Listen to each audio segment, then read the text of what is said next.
तो जब binary exploration की हम लोग बात करते हैं तो सबसे पहले लोगों के दिमाग में जो चीज आती है वो होती है बफर ओवरफ्लो। अब बफर ओवरफ्लो का ही एक पार्ट है स्टैक ओवरफ्लो। काफी लोग इसको एक ही टर्म समझते हैं कि बफर ओवरफ्लो और स्टैक ओवरफ्लो एक ही चीज है, तो ऐसा नहीं है।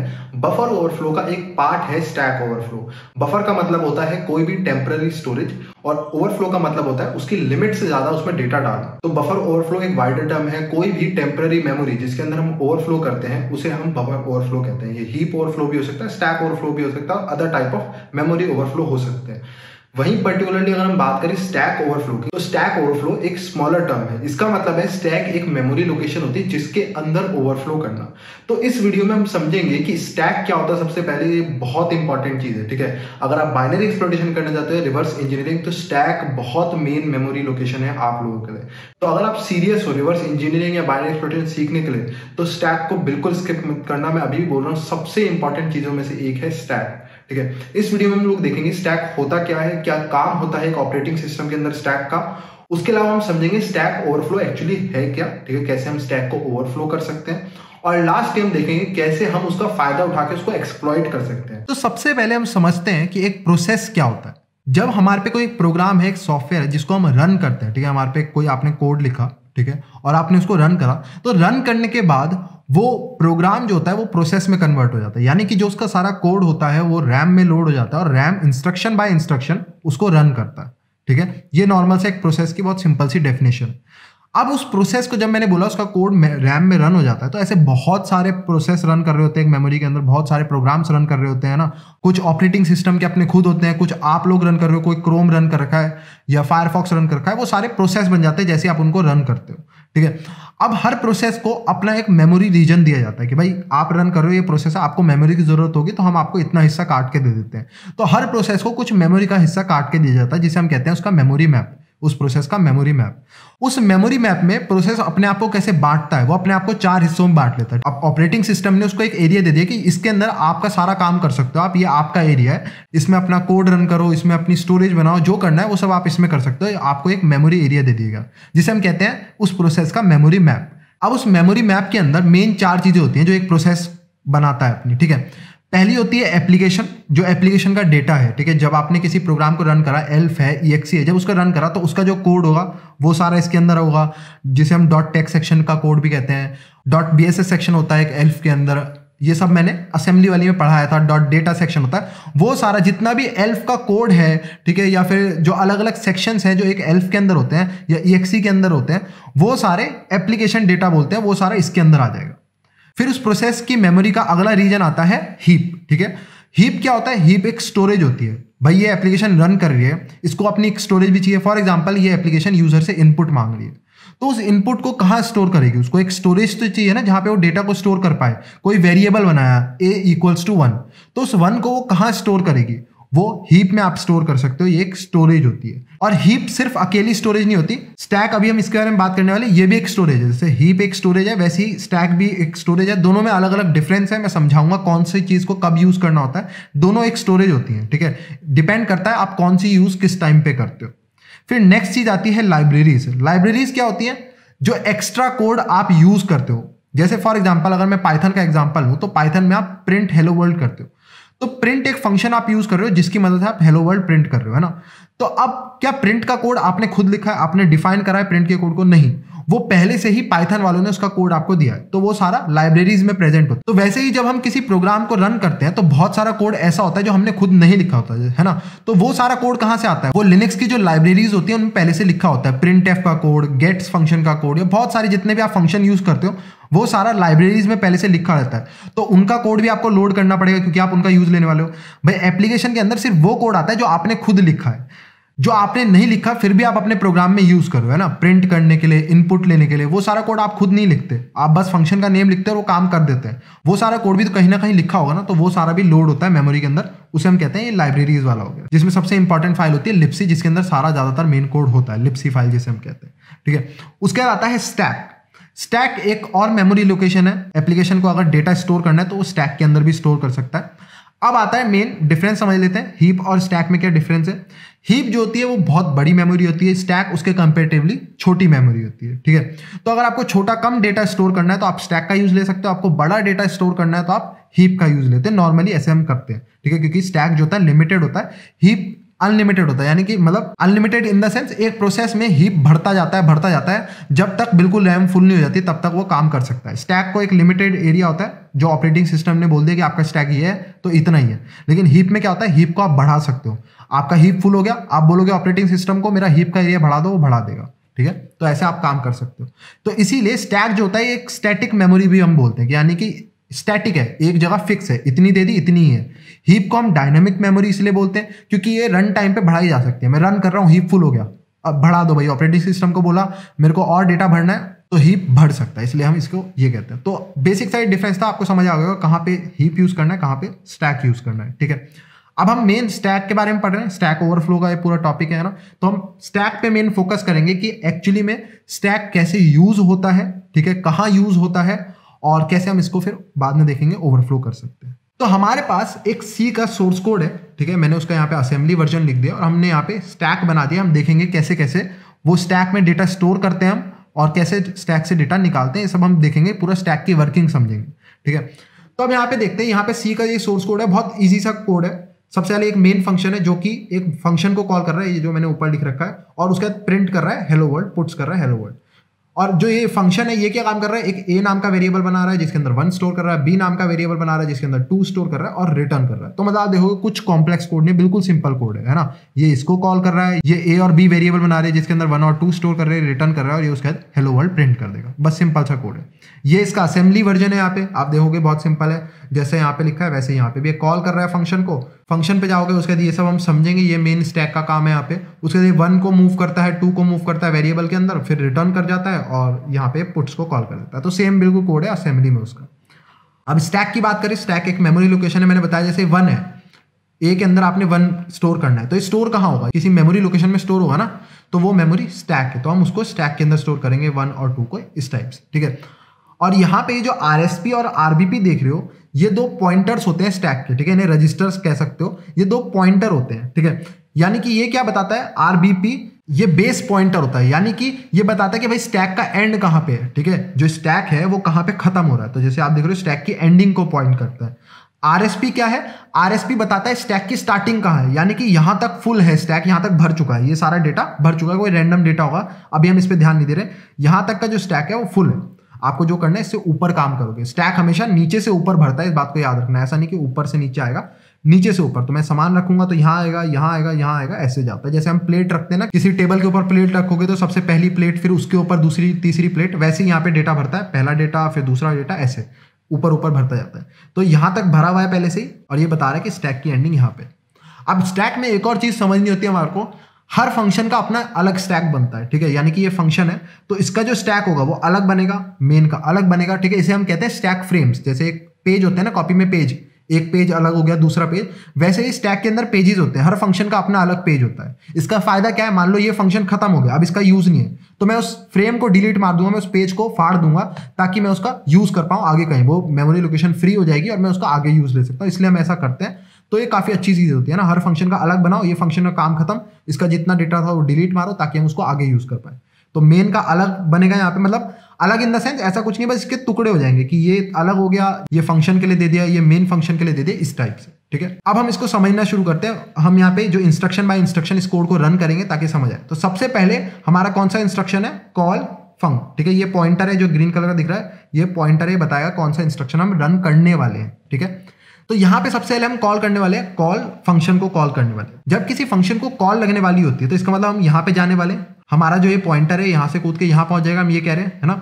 तो जब किसी फंक्शन को कॉल लगने वाली तो वो वापस भी आएगा अपनी जगह पे, रिटर्न आपको दिख रहा है ये वापस भी आएगा यहाँ पे। तो उसको पता कैसे चलेगा कि मेरे को वापस कहाँ आना है, वो रिटर्न पे आया, उसको पता कैसे चलेगा कि कहाँ वापस आना है। तो यहीं पे काम आता है स्टैक का। वापस स्टैक के अंदर हम स्टोर कर देते कि वापस आपको इस इंस्ट्रक्शन पे आना है। तो जो इसका एड्रेस होगा, मेमोरी में हर चीज का एक एड्रेस होता है, तो जो इस चीज का एड्रेस होगा वो हम स्टैक के अंदर स्टोर कर देंगे, ठीक है। तो अब आप देखोगे स्टैक बढ़ गया, आरएसपी की वैल्यू ऊपर हो गई, और रिटर्न एड्रेस जो इसका इंस्ट्रक्शन का एड्रेस था वो हमने यहाँ पे स्टोर कर दिया, ताकि हमें पता रहे जब हम इस फंक्शन से वापस आएंगे तो हमें पता रहे कि कहाँ जाना है, वो इस एड्रेस पे हमारे को जाना है, हमें पता है कि नेक्स्ट यहाँ पे आना है हमारे को, ठीक है, इसलिए हम स्टोर करते हैं इसको। उसके बाद नेक्स्ट इंस्ट्रक्शन क्या है हमारा, हम ऊपर आ जाएंगे यहाँ पे अब, ठीक है, क्योंकि कॉल कर दिया था। अब नेक्स्ट इंस्ट्रक्शन है हमारा पुश आरबीपी। अब मैंने बताया था, देखो अब हम मेन से दूसरे फंक्शन में आ गए, इसका मतलब इसके लिए अलग से एक स्टैक बनेगा, स्टैक का एक अलग हिस्सा बनेगा इस पूरे फंक्शन के लिए, ठीक है। तो ये जो फर्स्ट 3 इंस्ट्रक्शन है, ठीक है, ये यहाँ पे क्या काम कर रहे हैं, ये एक अलग हिस्सा बनाएंगे स्टैक में, अलग अलग फ्रेम बनाएंगे अपने लिए इस फंक्शन के डेटा को स्टोर करने के लिए, ठीक है। तो सबसे पहला इंस्ट्रक्शन क्या है, पुश आरबीपी। पुश आरबीपी का मतलब क्या है, पुश इंस्ट्रक्शन क्या काम करता है, ये डेटा को पुश करता है स्टैक पे, यानी कि रखता है। पुश का मतलब धक्का देते हैं ना, तो यहां पे क्या कह रहा है कि जो आरबीपी की वैल्यू है उसको पुश कर दो, स्टैक के ऊपर रख दो। तो आरबीपी की वैल्यू यानी कि जो आरबीपी जिस चीज को पॉइंट कर रहा है वो यहाँ पे स्टैक पे हम स्टोर कर देंगे, ठीक है। तो अब आप देखोगे जो आरबीपी की वैल्यू थी वो हमने स्टैक के अंदर स्टोर कर दी और आरएसपी ऊपर आ गया क्योंकि इतना भर चुका है, ठीक है। तो यहाँ पे सेव्ड आरबीपी आ गया। उसके बाद नेक्स्ट इंस्ट्रक्शन क्या है हमारा, मूव आरबीपी टू आरएसपी, यानी कि आरबीपी को आरएसपी पे ले आओ, ठीक है। आरबीपी जो है उसको आरएसपी पे ले आओ, इसीलिए हमने इसकी वैल्यू सेव कर ली पहले, ताकि हमारे को पता रहे कि पहले हमारा आरबीपी कहां था, मेन फंक्शन का आरबीपी कहां था, तो ये पता रहे हमारे को, इसलिए यहाँ पे हमने इसकी वैल्यू स्टोर कर ली। तो अब हम क्या काम करेंगे, मूव कर देंगे, आरएसपी और आरबीपी एक ही जगह पे पॉइंट करने लग जाएंगे क्योंकि हमने मूव कर दिया आरबीपी टू आरएसपी, तो आरबीपी आरएसपी पे आ गया। तो अगला इंस्ट्रक्शन क्या है हमारा, आरएसपी के अंदर से हेक्स 10 माइनस कर दो, सब्सट्रैक्ट कर दो, ठीक है। हेक्स 10 का क्या मतलब हुआ, 16, तो हम यहाँ से 16 माइनस कर रहे हैं, तो आरएसपी जो होगा वो 16 बाइट्स ऊपर चला जाएगा। तो अब क्या होगा, आरएसपी यहाँ पे आ गया, दिख रहा है, यहाँ पे आरएसपी आ गया। तो इसने यहाँ पे हेक्स 10 बाइट्स या फिर 16 बाइट्स की यहाँ पे जगह बना दी इसने, ठीक है, जैसा इसने कहा था। अब आप देखोगे एक नया स्टैक तैयार हो गया, ठीक है। पहले कहाँ था स्टैक, यहाँ से यहाँ तक का था। अब आप देखो एक आरएसपी अलग बन गया आरबीपी, तो ये अलग एक स्टैक हो गया, ये पूरा फंक्शन के लिए एक अलग स्टैक बना, इतना हिस्सा ये उसके लिए यूज होगा, ठीक है। और इसका जो अपर पोर्शन है, मतलब कहां तक भर सकता है, यहां तक भर सकता है। तो आरबीपी बता रहा है कि यहां से इसका स्टार्ट है, ठीक है, नया पोर्शन, और यहां तक ये भर सकता है, ये इतना बता रहा है, ठीक है। अब आप देखोगे नया स्टैक फ्रेम तैयार हो गया पूरा। नेक्स्ट इंस्ट्रक्शन क्या है, मूव करो 1 को मूव करो आरबीपी -4, आरबीपी -4, आरबीपी में -4 करेंगे यहाँ पे, तो यहाँ पे मूव कर देगा 1 को। तो अब आप देखोगे 1 यहाँ पे आ गया। नेक्स्ट इंस्ट्रक्शन है हमारा 2 मूव करो -8 में, यानी कि आरबीपी में -8 यहाँ पे, तो यहाँ पे 2 मूव हो जाएगा, ठीक है। तो अब आप देखोगे यहाँ पे 2 मूव हो गए, ठीक है। तो यहाँ पे आप देखोगे ये स्टैक फ्रेम तैयार हो गया। इतना ही डेटा था हमारे को जो स्टोर करना था इस वाले फंक्शन के, और वो सारा डेटा हमने स्टोर कर दिया। तो ऐसे स्टैक काम करता है, स्टैक एक लोकेशन होती है, तो स्टैक के अंदर हम चीजें स्टोर करते हैं, लाइक जैसे यहाँ पे वेरिएबल्स थे जो 1 और 2 स्टोर करा हमने, ठीक है। उसके अलावा रिटर्न एड्रेस वगैरह, तो जो छोटी छोटी चीजें होती है वो सारी हम यहाँ पे स्टोर कर लेते हैं, तो इसलिए स्टैक यहाँ पे यूज होता है। अब नेक्स्ट इंस्ट्रक्शन क्या है हमारा, लीव इंस्ट्रक्शन। तो ये काफी इंटरेस्टिंग इंस्ट्रक्शन है, ठीक है, ये काफी अलग काम करता है। तो ये 2 काम करता है एक्चुअली एक साथ, ठीक है, ये फंक्शन 2 काम करता है। तो ये कब आता है, तो जब भी हम किसी फंक्शन को एग्जिट करने वाले होते हैं, तो हमेशा सेकंड लास्ट फंक्शन क्या होता है, लीव, ठीक है। ये लीव ये बता रहा है हम इस फंक्शन से बाहर जाने वाले, लीव करने वाले हैं। तो आप स्टैक को जो इतना डेटा इसने स्टोर करा था वो आप क्लियर आउट कर दो, इसकी कोई जरूरत नहीं, ये बताता है, ठीक है, क्योंकि अब वापस जाने वाले हैं, इस फंक्शन, इस स्टैक फ्रेम का काम खत्म, इस फंक्शन का काम खत्म। तो अब ये सारी एरिया को खाली कर देंगे ताकि हम इसको आगे कहीं यूज कर पाए, ठीक है। तो अब ये क्या काम करता है, ये 2 काम करता है, मैंने आपको बताया। तो सबसे पहले क्या काम करता है, मूव आरएसपी टू आरबीपी, ठीक है। तो यहां पे हम आते हैं और ये क्या काम करेगा, आरएसपी को आरबीपी ले आएगा, यानी कि जितना भी ये सारा डेटा है इसका काम खत्म हो गया है, आरएसपी को वापस ले आओ, इस सब को डिलीट कर दो, क्योंकि इस फंक्शन का काम खत्म हो रहा है, हम वापस जा रहे हैं और इन सब की अब कोई जरूरत नहीं है, ठीक है। तो ये डिलीट कर दो ताकि इसको कोई और यूज कर पाए, ये मेमोरी लोकेशन फ्री हो जाए, ठीक है। तो अगर मैं इसको एग्जीक्यूट करेंगे तो आरबीपी और आरएसपी अब सेम जगह पे वापस आ गए, ठीक है। उसके बाद नेक्स्ट इंस्ट्रक्शन क्या काम करता है, पॉप आरबीपी। ये कंफ्यूज मत हो ना, लीव फंक्शन ये सारे काम करता है, मैंने आपको ये तोड़ के दिखा दिया। ये 2 काम करता है, मैंने बोला लीव, तो पहला काम ये करता है, दूसरा ये काम करता है, ठीक है। मैंने आपको ये बस तोड़ के दिखा दिया ताकि सिंपली आप समझ जाओ, सिंप्लीफाइड वर्जन है। उसके नेक्स्ट इंस्ट्रक्शन है पॉप आरबीपी। इसका क्या मतलब है, पॉप इंस्ट्रक्शन क्या काम करता है, स्टैक से वैल्यू निकालता है वापस, ठीक है। जैसे पुश क्या काम करता था, स्टैक में वापस डालता था, पॉप क्या काम करता है, स्टैक से वैल्यू निकालता है। तो पॉप करेगा, यानी कि स्टैक में सबसे ऊपर क्या वैल्यू है, सेव्ड आरबीपी, उसको निकाल रहा है, आरबीपी रजिस्टर में डालने को कह रहा है। पॉप क्या काम करता है, सबसे ऊपर स्टैक की वैल्यू को निकालता है और जो रजिस्टर इसके आगे दिया होता है उसके अंदर डालता है। तो ये सेव्ड आरबीपी को निकालेगा और उसको आरबीपी रजिस्टर के अंदर डाल देगा। तो अब आप देखोगे आरबीपी अपनी जगह पे वापस आ गया, क्योंकि हमने सेव्ड कर ली थी उसकी वैल्यू, तो वो उसने ली और आरबीपी के अंदर डाल दी, आरबीपी अपनी जगह वापस आ गया, ठीक है। अब हमारे पे नेक्स्ट इंस्ट्रक्शन होता है रिटर्न इंस्ट्रक्शन। रिटर्न क्या काम करता है, जो भी स्टैक में सबसे ऊपर चीज होती है उस वैल्यू पे रिटर्न कर जाता है, यानी कि वापस चला जाएगा। तो हमने यहाँ पे रिटर्न एड्रेस को इसीलिए स्टोर करा था। अब क्या होगा, सबसे ऊपर रिटर्न एड्रेस है जो इस चीज का एड्रेस था, तो अब ये उस पर रिटर्न कर जाएगा। और उसके बाद ये सिंपल जो कोड होगा अपना मूव करेगा आरडीआई के अंदर हेलो वर्ल्ड वाली स्ट्रिंग को, और उसके बाद पुट्स कर देगा, प्रिंट कर देगा स्क्रीन पे। अब आई होप सो आपको स्टैक क्लियर हो गया, स्टैक क्या काम करता है। अब हम समझते हैं मेन चीज, स्टैक ओवरफ्लो क्या होता है। तो अब हमारे पे नॉर्मल सा कोड है, ठीक है, फंक्शन है एक नॉर्मल फंक नाम से, उसके अंदर हम एक वेरिएबल बना रहे हैं a इक्वल्स टू 1, ठीक है। उसके बाद हम एक कैरेक्टर एरे बना रहे हैं, यानी कि स्ट्रिंग लेना चाह रहे हैं, 8 लेंथ की स्ट्रिंग के लिए जगह बना रहे हैं, ठीक है। स्ट्रिंग सी में ऐसे बनाते हैं, ठीक है, कैरेक्टर एरे ले गए और उस वेरिएबल का नाम है इनपुट वेरिएबल, ठीक है, वेरिएबल का नाम है इनपुट। और उसके बाद हम इनपुट लेते हैं, गेट्स फंक्शन की मदद से इनपुट लेते हैं और उसके बाद रिटर्न कर जाते हैं इस फंक्शन से। बहुत सिंपल सा है ना। अब मैंने इसका पहले से स्टैक यहाँ पे तैयार कर रखा है, तो इसका स्टैक कैसे होगा, जो भी पिछला फंक्शन होगा उसका रिटर्न एड्रेस यहाँ पे लिखा है, आरबीपी की जो पिछली वैल्यू होगी वो सब पहले से है। उसके बाद सबसे पहले स्टैक में क्या आएगा, 1 आएगा, ये वाला वेरिएबल 1 आ गया। उसके बाद जो यहाँ कैरेक्टर इनपुट बना है यूजर इनपुट वाला, वो यहाँ पे आएगा, ठीक है। उसके बाद अब क्या होगा, यूजर जो भी इनपुट देगा वो यहाँ पे आएगा, है ना, इस लोकेशन पे। तो अब अगर फॉर एग्जाम्पल यूजर ने इनपुट दिया हेलो, तो हेलो यहाँ पे आ गया, आपको दिख रहा है हेलो यहाँ पे आ गया। अब आता है मेन स्टैक ओवरफ्लो क्या होता है।